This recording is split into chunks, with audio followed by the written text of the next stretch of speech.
I went to school, to primary school, the free primary school. When I went to high school, I was in Kitui, and my home is in Migori, so I used the roads that were developed, the new roads. I went to university, Mount Kenya University, in an era of era. And I was reflecting as I was seated there about my little cousin. Her name is Nicole Roby. Every time I go home, she tells me that she looks up to me. She wants to become a lawyer like me. And that's really humbling, but it's also weighing upon me because it comes with a lot of responsibility. So today, as I stand on this dais, I represent Nicole. I represent all other 13-year-old Koreans in Kehancha. I represent a 13-year-old in Marsabit, in Nairobi, in KICC, in Kisumu, whose future will be shaped by the conversations that we start having right here.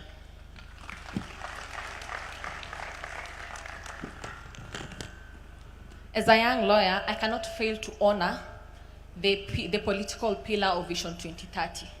The reforms that were brought about by the Vision 2030, especially the Constitution of Kenya 2010. We talk about electoral reforms, the political reforms, the judicial reforms, and our nation has fundamentally redefined democracy. Now, ever since I was born, I have always heard about the conversation on democracy, rule of law, good governance, and we have been talking about democracy, and I can see, and we can all agree that we have achieved it. Now, it's time we talk about development. Because we have talked about democracy for far too long. Ever since I was born, I've just been hearing about democracy. We have achieved it. Development, we cannot downplay the fact that we have done some development. We have seen affordable housing. We have seen roads have been constructed, but we wish to see more.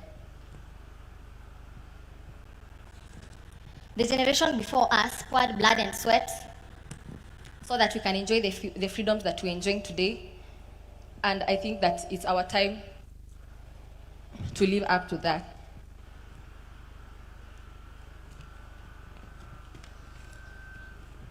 Your Excellency, ladies and gentlemen, I grew up watching tarmac road being built to my home. Now, when I talk about development, I'm not just saying development means freedom. What development looks like to me could look different to you.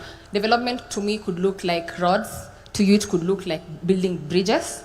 To someone else, it could look like growing.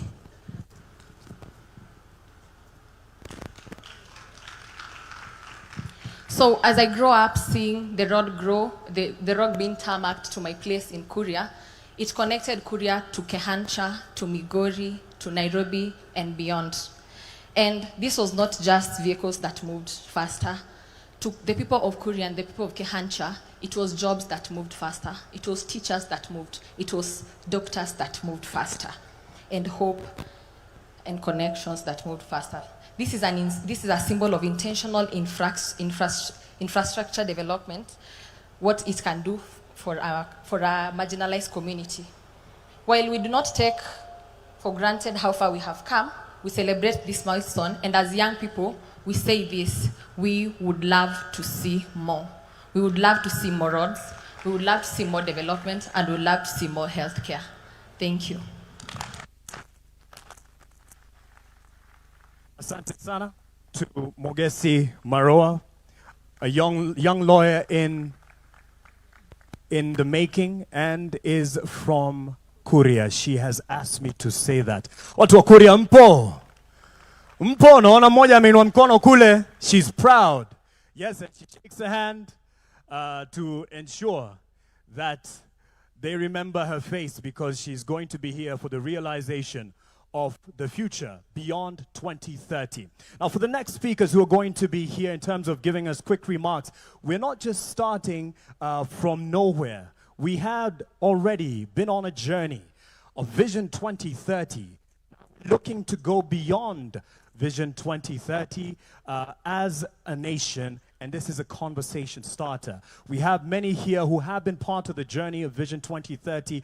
Mugo Kibati here, his name in fact is almost synonymous when you say Vision 2030 over the years, especially after its inception and rollout, and he was at the helm of the team then. So let's hear from someone who has taken stock of what the status of implementation as we get to the winding years of Vision 2030. Ladies and gentlemen, on stage to address the nation in terms of share and take stock of how far we have come, and then welcome your views very shortly, Emmanuel Nzai, the chair of the Vision 2030 Delivery Board, to the stage. Let's give him a hand as he shares quick wins and gains over the years. Karibu. Yeah, thank you so much, Your Excellency, the President, the Deputy President, the Prime Cabinet Secretary, all Cabinet Secretaries who are here, all the arms of government, judiciary, legislative, wananchi wote, hamjambo? Hamjambo tena?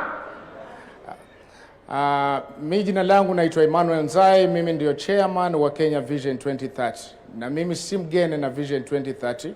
Mugo Kibati ametajwa, lakini Mugo Kibati na mimi ndio tulianzisha secretariat ya Kenya Vision 2030. Miaka baadaye mimi ndio chairman wa Kenya Vision 2030. Kwa hivyo ni kwa so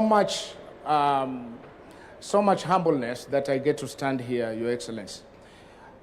We have much to talk about the Kenya Vision 2030 in terms of achievements, and we cannot do it in 1 hour, 30 minutes, or even a day. But we'll try to do this in a very quick way to see what we have done so far. As we all know, we'll talk through this. Go ahead. Sir, thank you. So I want to talk quickly about the background. The background, we know, we had the 4 pillars: the economic pillar, the social pillar, and the political pillar. We created the national value system because we knew that was one also of the problems, especially to align with the new constitution. And then there's the foundations and enablers. Our aim was to transform Kenya into a globally competitive country, prosperous nation, and all what we have heard from this young girl here today. But a very quick perspective, what's the implementation approach of the Vision 2030? And I think this is very, very important to know why we're here today. The Vision 2030 was created in 2008. The implementation process is through 5-year plans. The first MTP, 2008 to 2012, that was created mostly to shepherd the Kenya Constitution. After that, the Constitution was created. It was about the devolution. It's about the new architecture of the country, of the governance. And then from there, we went to Medium-Term Plan 3, and now we're into Medium-Term 4. In that process, and this MTP development life cycle, it's very, very important for us to know in terms of the space where it works within the policy-making framework as we have had it. It always starts about 2 years before. It cannot wait until at the end. So the last MTP was started out in 2021, July, and today we are in August. We are just about a month, but we are ready to do this, and this is a process which will take us through the next 2 years or so. But in between there, one of the most important things and so unique about this process now is not only have we to create the new MTP of 5 years, which will be one side into the 2030, because the MTP ends in 2028, it also has to also cross over to the next plan. And that's why we're calling it Beyond 2030, because we needed to bring it to the public, to the Kenyan people, in alignment to the Constitution, to have this conversation. Do we go on with this plan that we have had of moving into longer-term planning? And that's why, ladies and gentlemen, we're here today. A very quick so that you know, at the vision2030.go.ke, we have much of the reports which have created the foundation for the reports that we are to talk about today in terms of where is the Vision 2030 today, where do we stand? And for more details, you can find it on our website, the kenyavision2030.go.ke. Ladies and gentlemen, you will be happy to know that across the Vision 2030 projects, flagship projects and programs, there has been 312 flagship projects from 2008 until today. 878 flagship projects. A good example of a flagship program is the LAPSET, as you know it. It has many, many components. Any project that has many, many components, then it takes a long time, and there's a whole life cycle in terms of implementation. The flagship projects are just like of the expressway, which has a beginning and has an end, and you can measure that equally. The aggregate of these projects, ladies and gentlemen, wa Kenya wenzangu, we are at 66.1% of achievements implementation of the Kenya Vision 2030 projects from 2008 until today. Hiyo makofi haitoshi. Asanteni sana, and much of this need to be appreciated to the ministry, department, and agencies, and more to the Kenyan people who have worked hard to do this. Today, these projects are still ongoing today. Now, let's go to the pillars in terms of the achievements as we have. We've had the political pillar, the foundation enablers, the social pillar, and the economic pillar. The economic pillar has the lowest, and that's a conversation which there is evidence to it from where we are as a country today. The targets that we put were very, very aggressive, 10% GDP growth consistently, that we have not achieved. And there is a whole conversation that we can have about that. But let's go to the political pillar. The political pillar was mostly about the implementation of the Kenya Constitution. It was about the reforms which we needed to do, the institutional legal policies that needed to be put in place. We have been able to do that. We are at 88%, and this is 100% on the targets, the performance contracts which have been signed by the ministry, department, and agencies for us to be able to reach there. The foundations, enablers, that's the infrastructure projects that we see across the country which are happening. We are 61.6%, and someone decided to move to the other one. 61.6%, and then the social pillar, a very heavy one. That's where we have education, we have health, we have the human capital. We are at 59%. Just a quick glimpse, ladies and gentlemen, and I may not be able to do this much, but some of the projects which have been moving much of this line into the good percentage and achievements that we have. Very, very quickly, the SGR, Mombasa, Naivasha, which is still also in process, the Nairobi Expressway, the Lamu ports, the 3 BATs, and the associated projects. From the economic pillar, the deepened capital markets, that we have digital payment systems, the regional financial hub, and especially the special economic zones that we've had. In the social pillar, the healthy infrastructure, universal healthcare reforms which have been happening, the social protection funds, and growth of TVETs. Political pillar, we have discussed that. There is details for each flagship that you get to see. Some of the key components, political pillar, devolution, 89%, national values, governance, rule and law, at 81% to get that aggregate. The enablers, pillars, we can see how we got that, and in each of that, we have the breakdown of the project underneath. The social pillar, again, you have the health. Do not want to go much into detail on that at this point, but the outcomes, and very, very key here, there has been outcomes in each flagship project that we do, and we've been tracking that. The real GDP growth, the target, like we said, was 10%. We have fallen short of that. It's been ranking between 4.5, 4.6%, but nevertheless, as we know, and also our cabinet secretary has been talking of the good progress. One of my favorite indicators is the Human Development Index. The Kenya Vision 2030 has been about transformation, and the transformation is about which human being are you transforming and to what measure? What kind of prosperity is it? So the Human Development Index, we don't do it ourselves. The United Nations does it, and that's how we rank it. We are at 6 out of 1. We are doing good. Ladies and gentlemen, I will just jump over to a last one here to say this. The Vision 2030 has changed the country. It is evidence, it is not talk.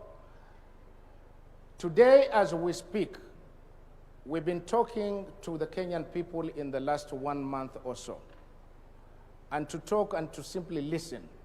And one good example that came up was very, very simple.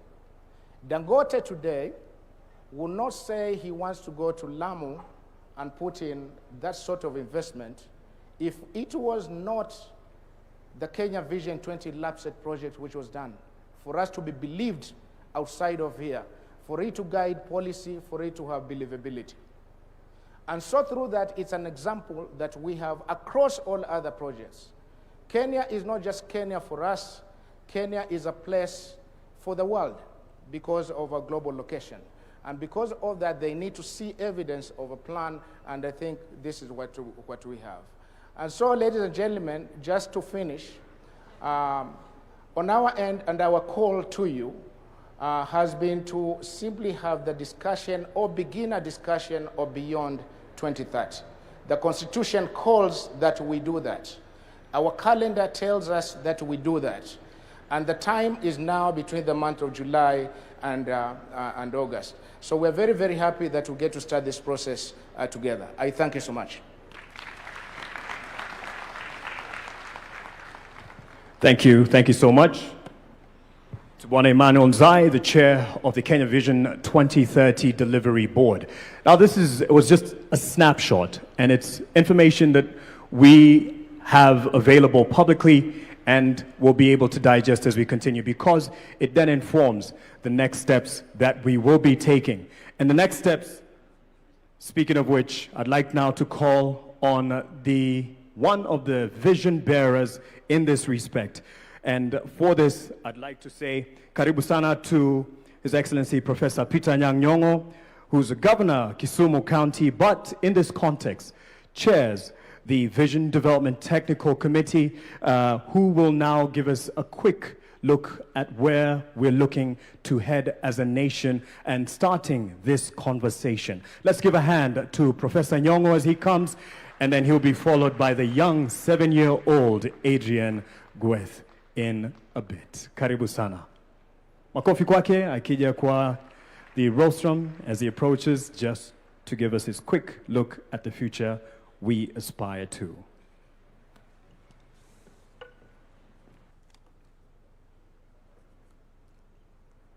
Thank you very much for giving me this opportunity